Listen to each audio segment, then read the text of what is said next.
Assalamualaikum warahmatullahi wabarakatuh. Bismillahirrahmanirrahim. Tabarakalladzi nazzalal furqana ala 'abdihi liyakuna lil 'alamin nadhira.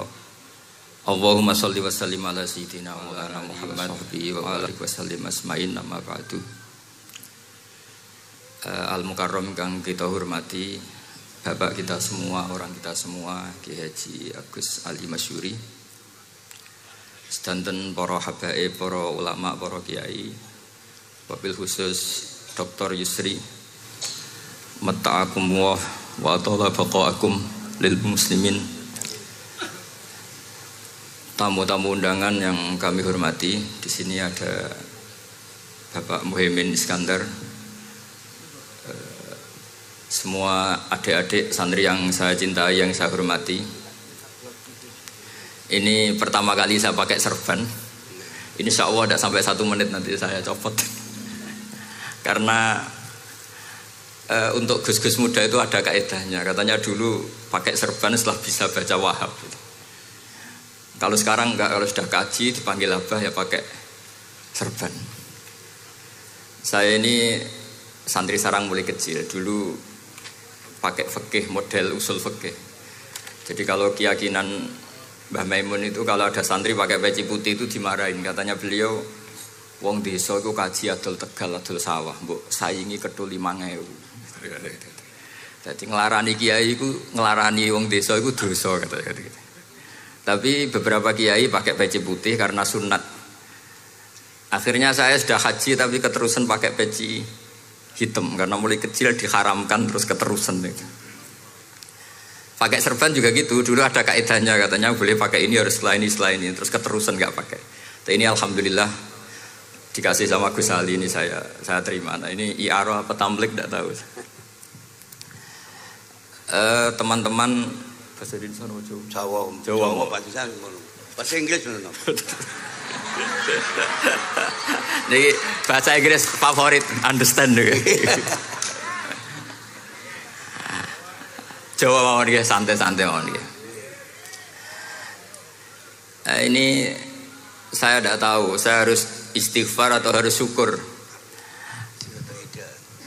Karena kenapa saya berpikir ini kalau butuh istighfar nopo syukur, mergi termasuk yang paling saya hindari itu acara seperti ini. Cuma ada 2% pengecualian, yaitu guru, keluarga, temannya bapak. Ini Gus Ali termasuk masuk kategori temannya bapak. Saya itu berkali-kali diundang acara publik itu tidak pernah mau.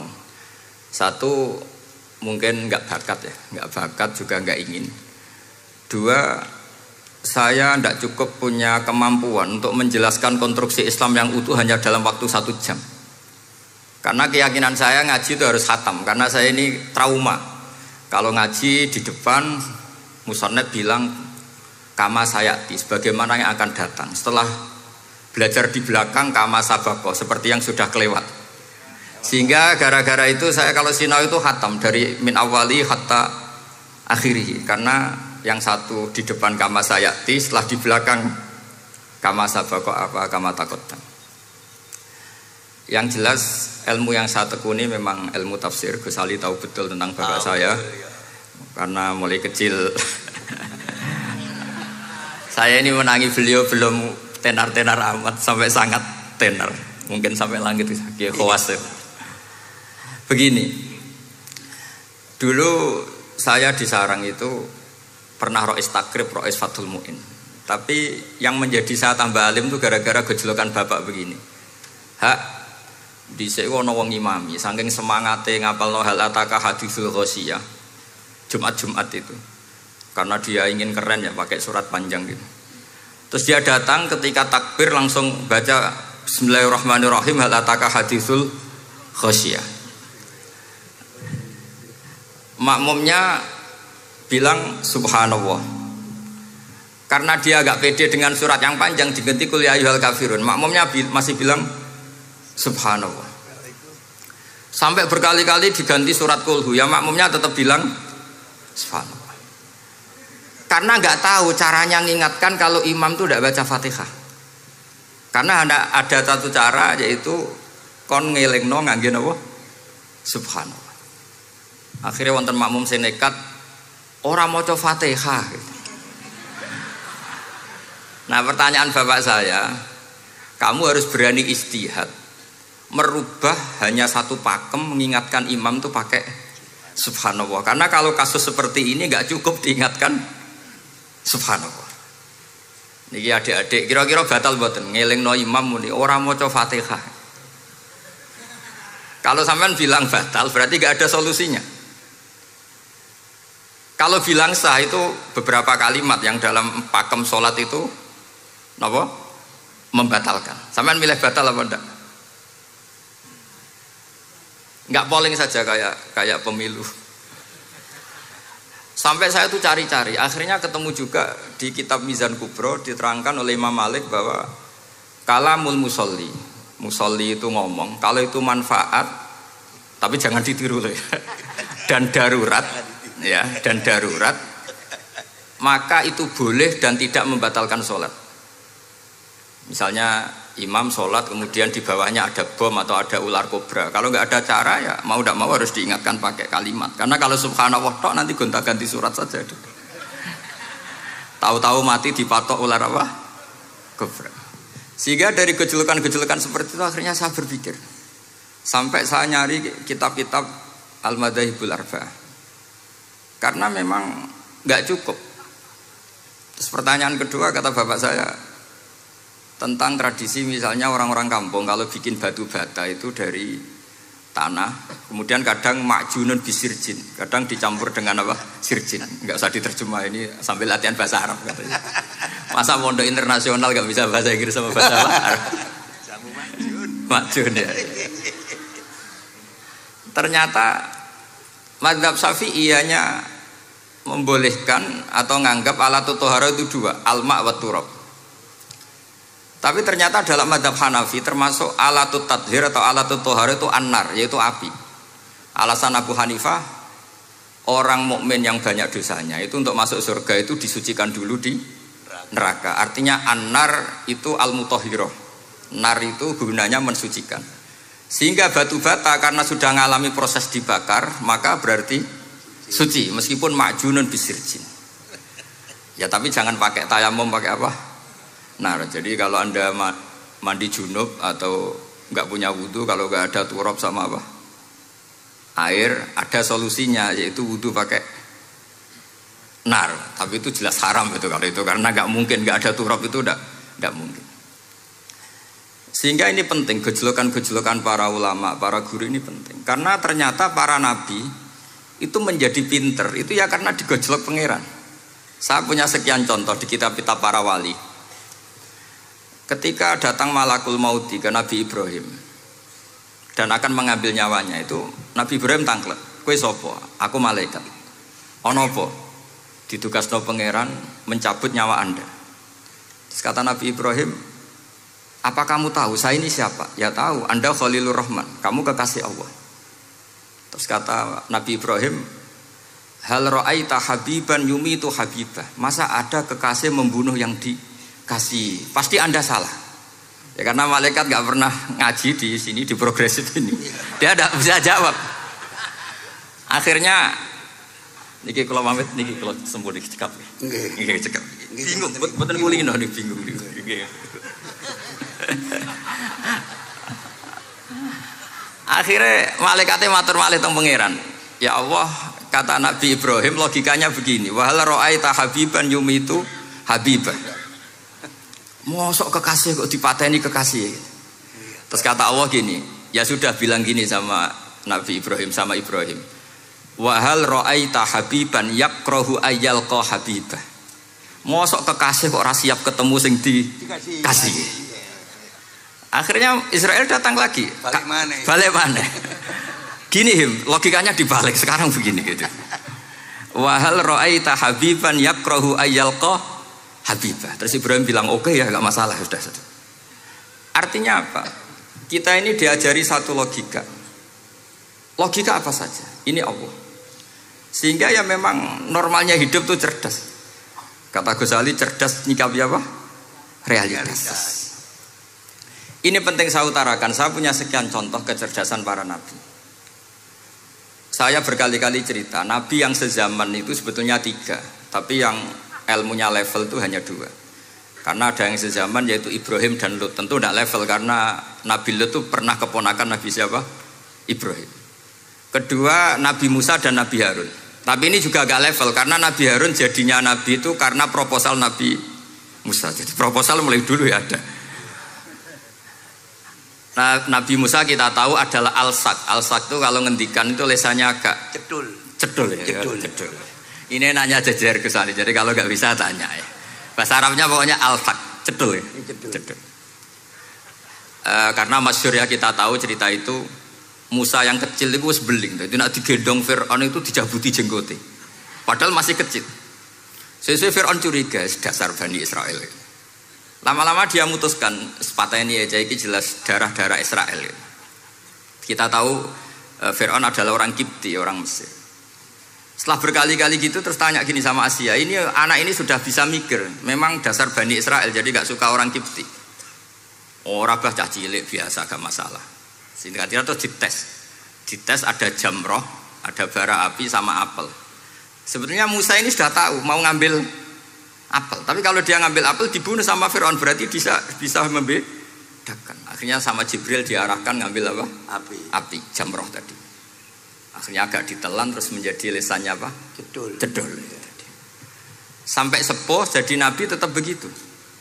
Makanya beliau ngendikan Rabbi syrahli sadri wa yassirli amri wahlul 'uqdatam min lisani yafqahu qawli. Terus proposalnya itu tadi waj'alli waziram min ahli Haruna akhi.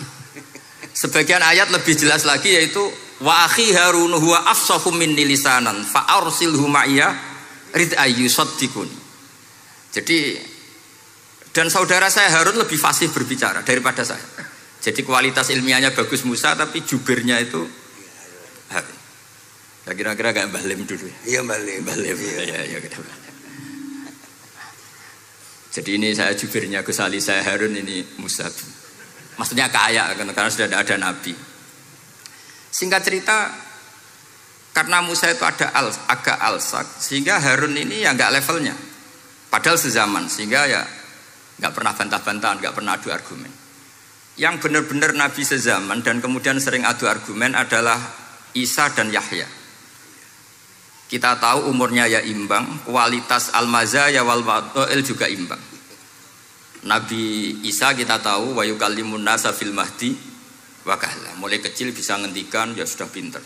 Nabi Yahya kita tahu ya Yahya khudil kitaba bikuwah wa atainaul hukma sabiyya. Jadi sama-sama pinter. Wa hananan min ladunna wa zakah wa kana taqiyya. Itu dua beliau ini menjadi satu manhaj besar dalam Islam. Itu kalau main ke salah satu kampung, itu Nabi Isa tanyanya aneh. Aina syirarun nas? Orang-orang yang jelek-jelek itu di mana? Orang-orang fasik itu rumahnya mana? Kalau Nabi Yahya tanya, aina khiyarun nas? Orang-orang baik itu di mana? Akhirnya dua beliau ini saling berargumentasi. Kenapa kamu tanya aina syirarun nas? Terus Nabi Isa katanya, lah kenapa kamu tanya aina khiyarun nas? Terus kata Nabi Yahya, enak kancanan wong soleh, gak ruwet kan. Kancanan wong soleh itu kan enak, gak dibodoni, gak ruwet. Pemene kancanan wong mati, sering bodoni gitu. Masyhur itu cerita Gus Dur, Gus kenapa sering ziarah? Kancanan wong urip sumpek. Iya. Wong mati gak tau bejo. Wong mati ora tau bejo. Ini teman ziarahnya Bapak. Wong mati ora tau bejo. Ya. Itu ya ini santai-santai saja, rileks saja. Karena saya sudah tahu mau ngomong apa. Nanti kalau ingin serius ya ngaji sama saya harus khatam biar enggak jadi korban kama sayati sama kama takodam. Akhirnya Nabi Yahya gantian tanya, kenapa kamu tanya aina syirarun nas? Itu masyhur beliau. Ini dalam kitab Tabaqatul Asfiya karangan Abu Nu'aim Al-Asfihani. Riwayat Sufyan bin Uyainah, gurunya Imam Syafi'i. Jawabnya Nabi Isa unik. Ana an-nabiyyu, saya ini nabi. Biman zilatit tabib. Nabi itu ibarat dokter. Udawil mardo. Di mana-mana dokter itu cari orang sakit. Makanya di NU itu banyak kiai-kiai yang nangani orang-orang fasik. dakwah ning gone wong nakal-nakal itu ya ada khazanahnya, asal gak keterusan katut itu saja. Jadi kalau kamu niru Gus Mek itu sebenarnya konsepnya satu, asal ada bukti jadi wali dan tidak katut. Kalau ndak ya sudah usah. Gak usah wae kata Gus Ali sudah. Kalau gak kelasnya jangan. Sehingga dua beliau itu jadi khazanah besar. Misalnya Anda jadi kiai di daerah-daerah yang Islamnya sudah maju. Mungkin Anda ini hanya mendapat fasilitas dari Islam. Makanya saya sendiri secara pribadi, misalnya kecelok pinter, tah ranking, tah juara musabaqah tilawatil Quran, kadang dari sekian prestasiku untuk umroh mendapat. Karena kita punya prestasi di daerah yang prestis. Sementara teman-teman kita, makanya ini kalau ada santri progresif yang nggak pinter, tak kasih ijazah, tak kasih support. Barokahnya tidak pinter, akhirnya hidup di daerah tertinggal. Barokahnya hidup di daerah tertinggal, Anda muassisul ma'had, Anda muassisul masjid. Sing prestasi hanya mendapat dari negara, yang tertinggal malah memberi kontribusi. Akhirnya apa? Lama-lama ini yang prestasi coro Jawa ngatok tomak. Saya dapat apa? Sementara yang di desa tertinggal, saya bisa memberi apa? Sehingga Allah bikin wong bodoh itu ada rencana besar itu kira. Jadi orang bodoh itu gak ada orang-orang santri yang hidup di daerah-daerah apa? Tertinggal. Main golek prestasi, golek umroh. Terus ambisi ngimami masjid haram barang. Terus kapan dakwahnya? Karena yang diburu itu mendapat, bukan memberi. Ini bahaya sekali bagi Islam. Sehingga tradisi guru-guru kita, nah santri pinter ya dilem, santri bodoh ya dilem, santri bulet ya dilem, santri setengah bulet ya dilem, sekabeh kaulane pangeran. Kok ana hikmah dhewe-dhewe kata itu. Tapi ini bukan justifikasi atau melegitimasi kenakalan anak-anak Anda. Ini mau cerita ilmiah. Kemudian ada perdebatan lagi. Dan ini nanti terusannya adalah al-ulama warasatul anbiya. Sayyid Abdul Al-Haddad itu masyhur. Kalau ada orang sowan ditanya, kiaimu nak mulang tau nangis? Mboten nate. Lereni ngaji wek wong ngono iku. Atine atos gitu. Tapi Abdul Hasan Asyadzili kalau ada orang tamu tanya, kiaimu nak mulang tau guyu? Mboten nate. Lereni wong ra iso syukur gitu. Jadi ini dua kutub besar. Siapa yang enggak tahu kewalian Abdul Hasan Asyadzili? Siapa yang enggak tahu kewalian Sayyid Abdul Al-Haddad? Nah ini kalau Gus Ali sudah dua-duanya, guyu ya sering, nangis ya sering. Ini sudah makomen, ini sudah Majma'ul Bahrain kalau dalam ilmu tasawuf. Dan itu mirip perdebatan Nabi Yahya dan Nabi Isa. Nabi Yahya itu happy, hidupnya happy. Kayak bapak saya itu hidupnya happy. Zaman miskin saja gak pernah susah. Gak pernah susah ya. Bapak saya itu khasnya gak pernah susah. Mau meninggal saja masih guyon sama saya. Mau kapundhut itu seguyon kalian. Dia senang, dia happy saja. Jadi mirip cerita Jalaluddin Ar-Rumi. Beliau mau kapundhut, muridnya nangis semua, marah-marah dia.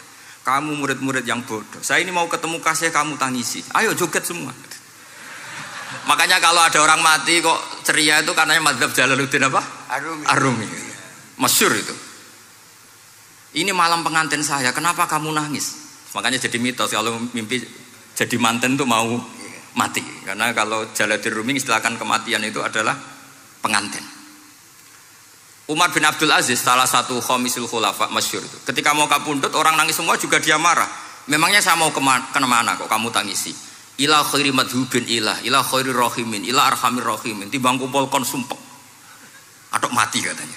Memangnya saya mau kemana? Ila khairi madhubin ke zat yang terbaik yang kita tuju.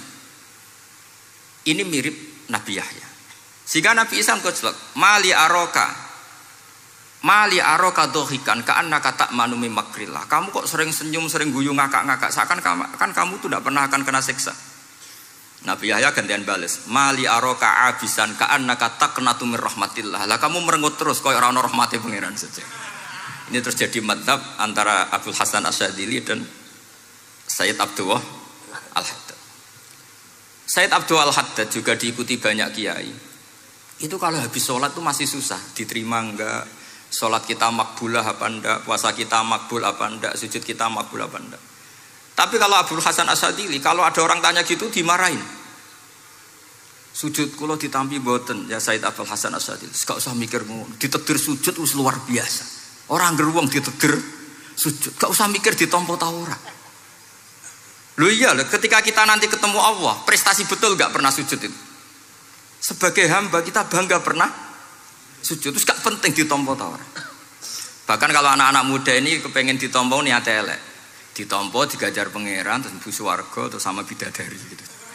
Jadi muni ditompo tapi pikirannya sudah ngayal macam-macam. Kalau mazhab Abul Hasan Asyadzili tidak. Sehingga kitab hikam, kita tahu kitab hikam itu adalah dikarang Ibnu Athaillah As-Sakandari, dia muridnya Abdul Abbas Al-Mursi, dan ini terus muridnya Abul Hasan Asyadzili. Itu cerminan Syadziliyah murni. Ya saya ulang lagi, itu cerminan Syadziliyah murni. Sehingga beliau ngendikan masyhur itu, qalilul amali ma'a syuhudil minnah minallah khairun min kasiril amali ma'a ru'yatit taqsir. Jadi amal sedikit tapi yakin itu anugerah Allah, lebih baik beramal banyak tapi masih merasa salah karena ra ono syukure. Makanya bapak saya Gus Ali ana wong abangan gelem salat, gak tahu gak disahno sah terus. Ketika ada orang fikih marah-marah tapi rubah gedang, wes rubah gedang lah, pokoknya sah terus. Pokoknya sah terus. Ini sangat-sangat Syadzili berarti. Ini penting saya utarakan supaya khazanah kita itu tidak pernah habis.